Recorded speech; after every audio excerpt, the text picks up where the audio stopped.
Happy Saturday, baby. The Paradigm Shift, episode 170. No weeks off. What a commitment. Thank you, Uncle Dave. 170 weeks in a row. And we have an unbelievable guest on today, one of my personal favorites, one of the greatest NHL hockey players of all time, Chris Pronger. We're going to bring him on in less than five. Big Joe, great to see you, pal. Uncle Dave, see you. Bringing you on right now. How many handsome sandwiches did this cat consume? We're about to find out. Chris, I see you on. We're going to bring you on in less than five. Bring on Uncle Dave, and let's get this party started. Let us know how you guys are feeling in the chats, what you're excited about from this week, maybe a win, big or small. What is something that you're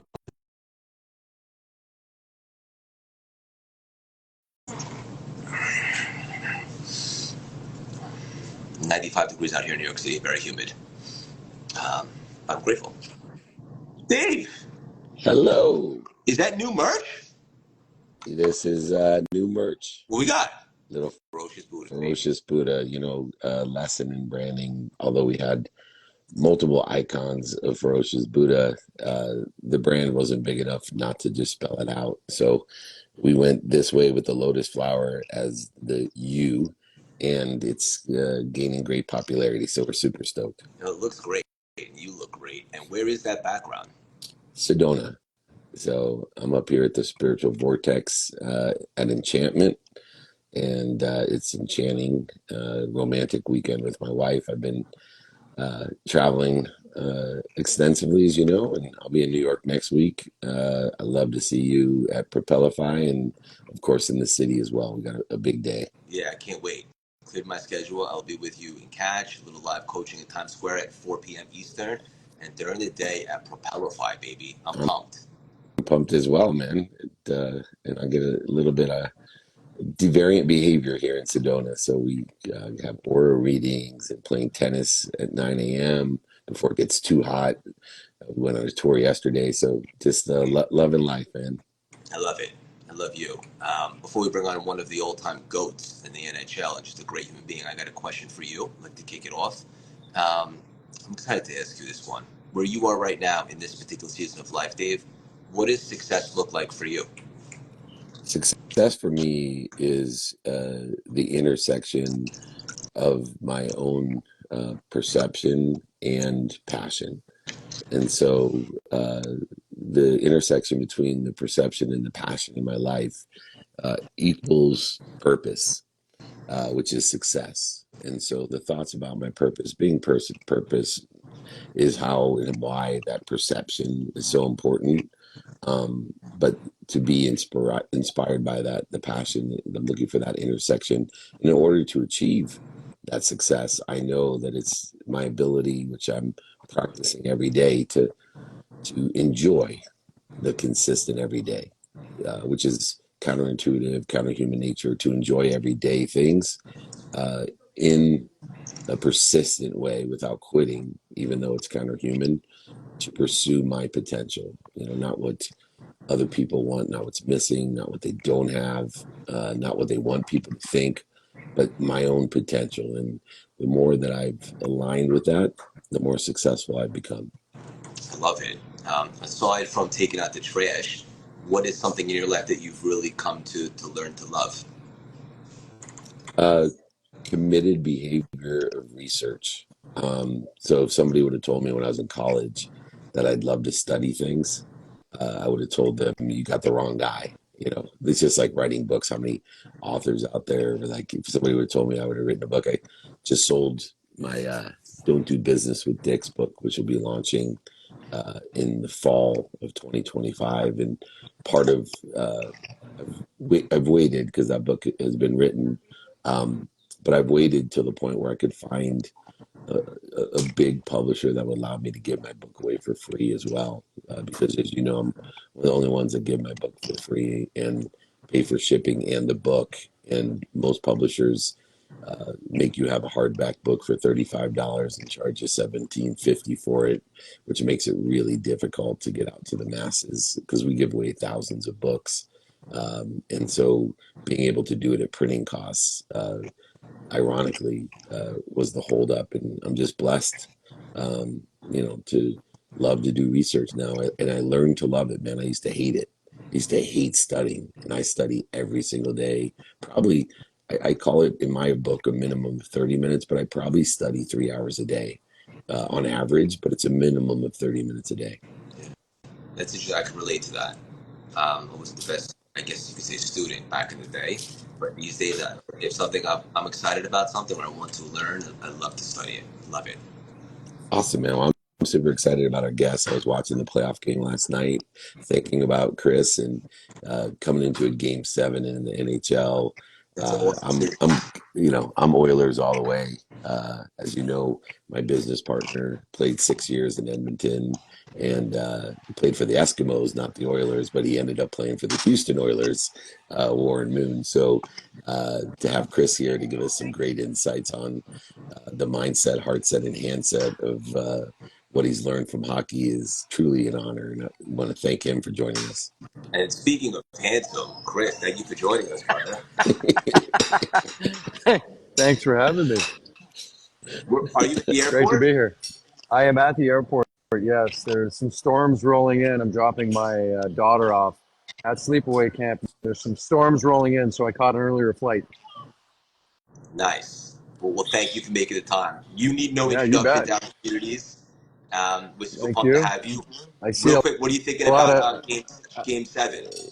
Yeah, it's exciting. It's nice to see Edmonton come back in the series, make a game. Nothing better than a game seven in the playoffs, especially in the finals. So the only thing better will be that if it goes to an overtime and we see somebody become a hero. Yeah, amen. This is great. We'll dive right in. I have to ask you this, and we had you on the podcast recently. We had such an awesome conversation. We connected offline. For you, Chris, what's been a major lesson that you've taken from your career in the NHL and hockey in general, and applied that to life and a lot of the success you're having now in entrepreneurship? Yeah, I think a lot of that is really just the discipline and the structure that took my game to the next level needs to be applied to everything that we do in life and everything that the goals and dreams that I have. Nothing comes easy. I think people see whether it's athletes or business people be successful and they see the end result and they're like, oh, that was easy. They forget about the 10, 15, 20-year toil grinding and working through the process of refining and becoming a leader, becoming a superstar, becoming a business leader. And they forget that there's a long, arduous process and a lot of hard work. And uh, it doesn't come easy. You never know how close you are if you quit. And I think it's just a matter of grinding through the difficult days, the adversity that you're going to face.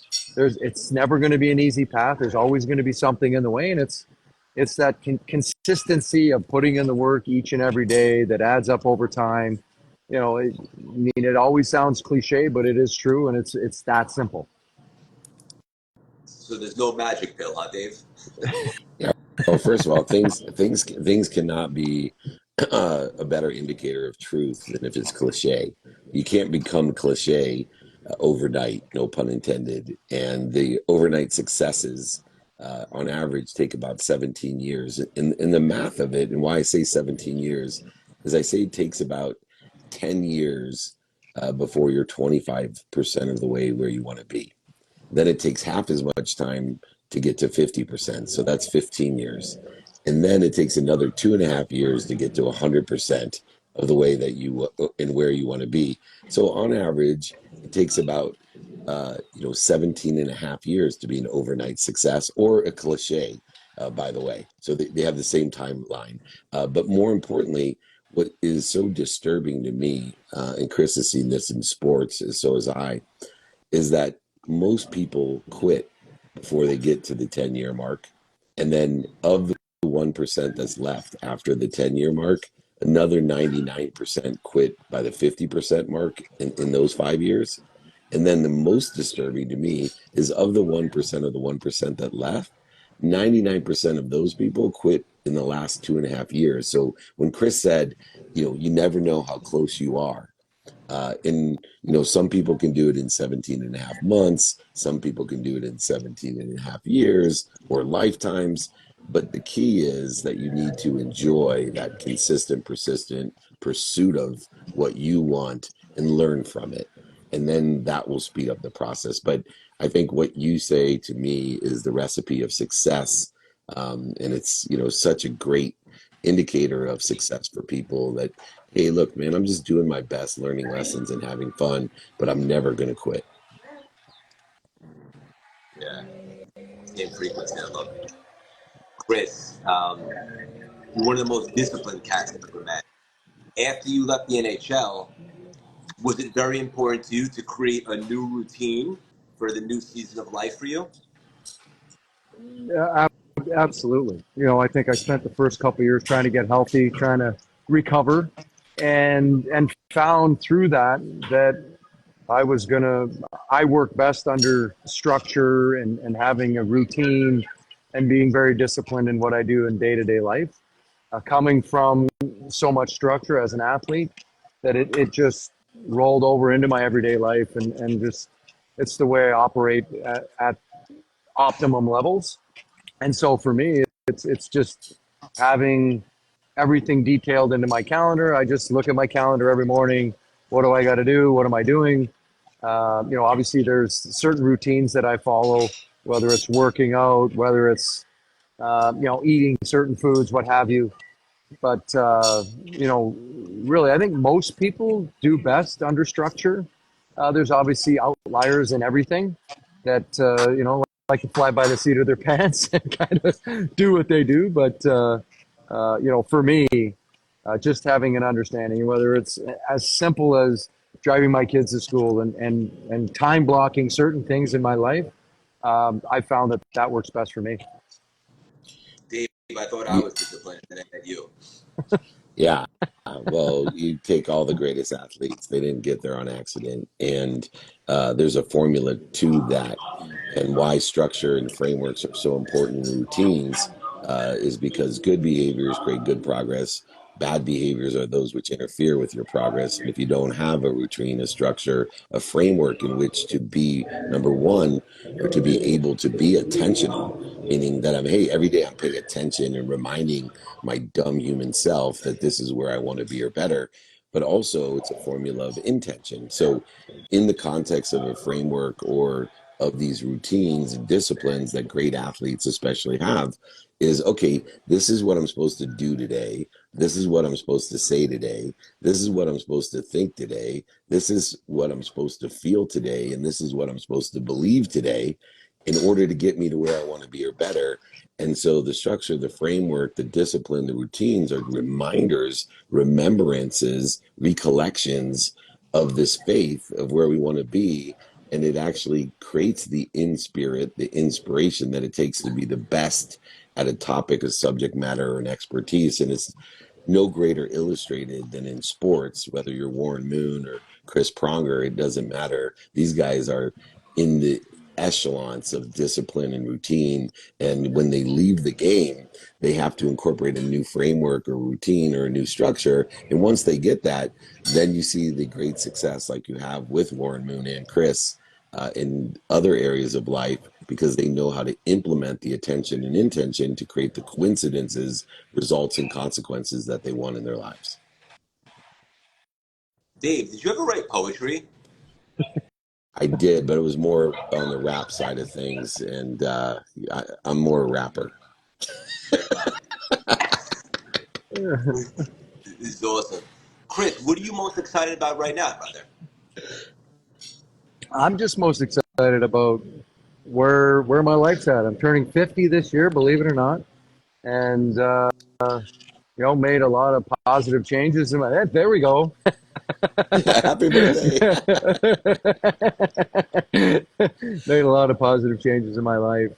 Um, been really diligent on my fitness, on my eating habits, kind of just getting back into being more disciplined every single day, be consistency, as Dave said, being more intentional with life, prioritizing family and business, and people that matter to me, and really being intentional with my time and making sure that I'm using it wisely and spending it with the people that I love the most and the people that I want to be around. Beautifully said. First of all, you're turning 50 years young and you're just getting warmed Correct. up. And secondly, I think I was telling you, Chris, I'm getting married in 2.5 months in September. You both are role models in what it takes to create a lasting, unbelievable relationship. I know being in a relationship is not easy. What has been successful for you on building a foundation for a great relationship, Chris? I think uh, being able to be yourself. I think for the longest time early in my life, I didn't know who I was. I didn't know uh, who I was. I didn't know who I wanted to become. I think that stunted my growth as an athlete early on in my career. Not you get the label. You have a lot of potential. You have a lot of pressure put on top of you. Being a high draft pick, you're supposed to turn around the fortunes of a franchise. And I think early on, I struggled underneath that pressure. And I think the biggest thing was I didn't know who I was, and I was very uncomfortable in my own skin. I was a good hockey player, but that had a lot of potential and needed to live up to certain expectations. And I was forced into a role that I wasn't necessarily ready for. And I think as I gained more experience playing the sport, but also found more who I wanted to be, who I wanted to become, the type of person I wanted to be, the people I wanted to surround myself with. I became more intentional with friends and relationships and people around me, and that helped mold me into the person that I've become and mold me into the person that I wanted to be. And from that, my wife became a much better person with her around, and how loving and friendly, and I was very guarded as a young athlete, and very non-trusting. I looked at everybody in a manner that did not allow you to become open. And as I've gotten older and had kids, and I still am a little guarded initially, but as I get to talk to people a little bit, learn more about them, and kind of ask more questions. As an athlete, you're used to people always coming at you, and you're responding to people more often than you are asking questions and being a little bit more intentional in learning more about them. And I think I've learned how to do that a little bit better to get an understanding of where people are coming from. When you let your guard down a little bit and you learn more about people, you're able to learn an awful lot about not only yourself but other people, and kind of what their intentions are. And that's allowed me to become a much better person by learning from others around me. And I've had a number of great mentors that have taught me a lot about business, about life, about how to treat people, both on and in and out of sport. And that's been very valuable to me. Yeah. First of all, thank you for the beautiful vulnerability. Dave, this is the good stuff, right? Yeah. Well, as my wife and I will be celebrating our 27th anniversary, hopefully at your wedding, unless someone invites me to a VIP dinner or something more important. What I've learned, what I've learned about marriage, to me, the two things that made a difference in my marriage in the 27 years is, one, I had to learn to look for what I wanted in my wife, because when I was dating her, I was always just looking for what I wanted in her. Always, she was amazing and beautiful, and when you get married, it's really easy to start looking for what you don't want. Oh, she's gonna be mad. Oh, she's a B. Oh, and I see so many people that are married looking for what they don't want, and they keep getting more of what they don't want in their marriage. And the minute I switch to date my wife in that respect again, that I'm only looking for, oh, I'm so lucky she's so patient. She's so beautiful. All of a sudden it was amazing, because that's all I got was all of that great stuff again, that made me fall in love with her. And now I'm more in love with her as I'm here at Enchantment with her on a romantic weekend, and more in love with her than ever before. And then the second one is, in all relationships, is looking within, how I react to fear in my relationships. I always say it's so difficult, especially in relationships, to know that interaction with fear of anyone that we care about, the fear of being heard or not accepted or pleasing them or whatever it is. And I gave up on trying to figure that out. So I went to the simple, hey, what's my reaction to fear? So it's really easy, especially if you're married, to know when you're angry or worried or upset or resentful or guilty. Those are instant and obvious things. And so I stopped trying to explore all of these really deep understandings of, oh, my parents got divorced, so now I have this fear that she's doing this or that. It's like, you know what, bro? It's just easy. I'm pissed off right now, and the only solution is to spend less time being pissed off. So I learned to stop and breathe and remember and remind and recollect how blessed I am to have such an extraordinary wife or friend or sibling. And then drop down to center and roll back to where I want to be and start looking for what I want, not what I don't want in those relationships. And so those are the two uh, hacks, as they say, in any great relationship, but especially marriage. Look for what you want and start looking for the clues and patterns of how you react to fear, and you'll have an amazing relationship with those people that you want to have it with. Love it. Beautifully said. And no two people better to learn from you guys. We'll land the plane with this final nugget. Chris, in hockey, you played one way, all in or nothing at all. Do you take that same mindset to how you're living life now? I do. I do. And I think that's one of the reasons that allows me to be confident in anything that I take on is if I do something, I'm all in, I'm fully invested. I put all my energy towards it. I want to learn everything about it. I want to be fully immersed and engaged in any opportunity and learn from, the experts in any field that I'm taking part in and trying to learn more about. So, I try to be a sponge and soak everything up from the smartest people in the room. I like to always try to make sure that I'm not the smartest person in the room or don't think I'm the smartest person in the room. I want to be the dumbest person in the room. I want to learn from people. I want to be around people that I can just kind of soak up the energy from and soak up their smarts and just try to evolve and become a better husband, a better leader, a better business person, better father. And if I'm able to do that, I always said when I was playing, if the moment I stopped learning was the moment I needed to retire, because everybody's always evolving, everybody's getting better, and you have to continually pursue excellence in everything in life. And this is no different. You've got to constantly be evolving and learning to grow. Dave, isn't it the best when we connect with people that are as impressive in their sport as they are as a human? Oh yeah, the takeaways of being more interested than interesting, no matter where you are in life, and you're either humble or you're about to be. And Chris and I have both learned that with over 106 years of experience between the two of us.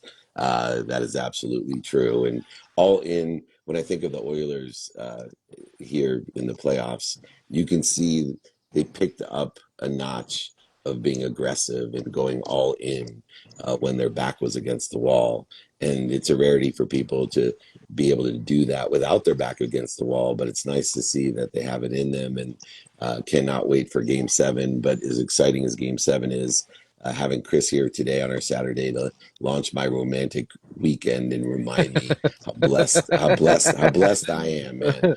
How blessed I am and how blessed he is to be taking his daughter to summer camp. And I just want to wish you both an extraordinary weekend. Chris, I look forward to getting together with you. Any friend of Craig's is a friend of mine. I've always admired your play as well. Thank you. And now I can't wait to see you off the ice. And I'm sure you're doing great things. So thank you both.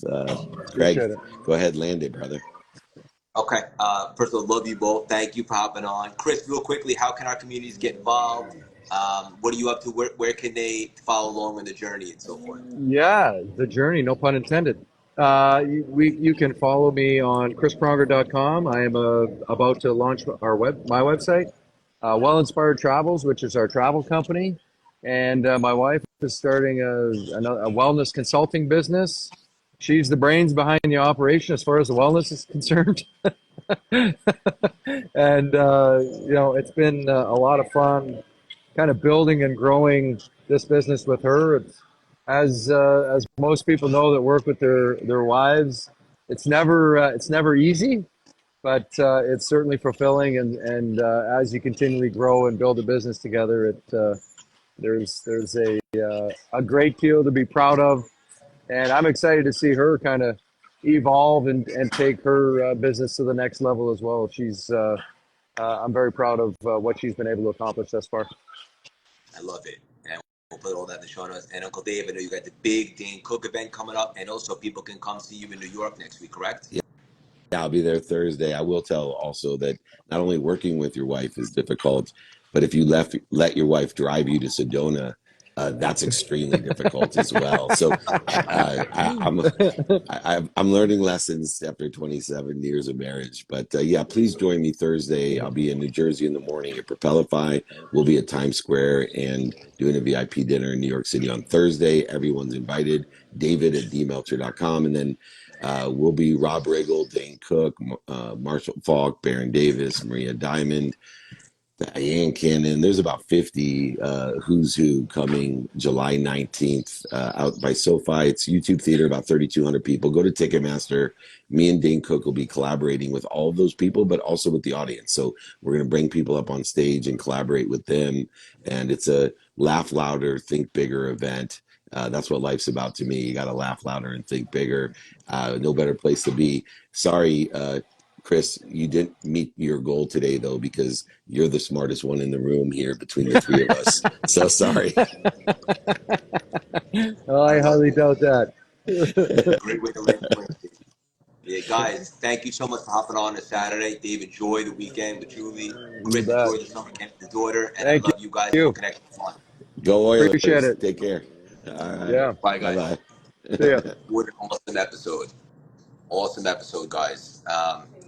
If you aren't ready, obviously check out all the great stuff Chris has going on. He's a legend in life, in hockey, just a great human, and he's got nuggets, and they're doing some pretty special things. Uncle Dave, thank you as always. I'll see you in New York next week. Everybody should definitely check out his event with Dane Cook, and let's think bigger, guys. Let's have a great weekend. Let's laugh louder, like Dave said.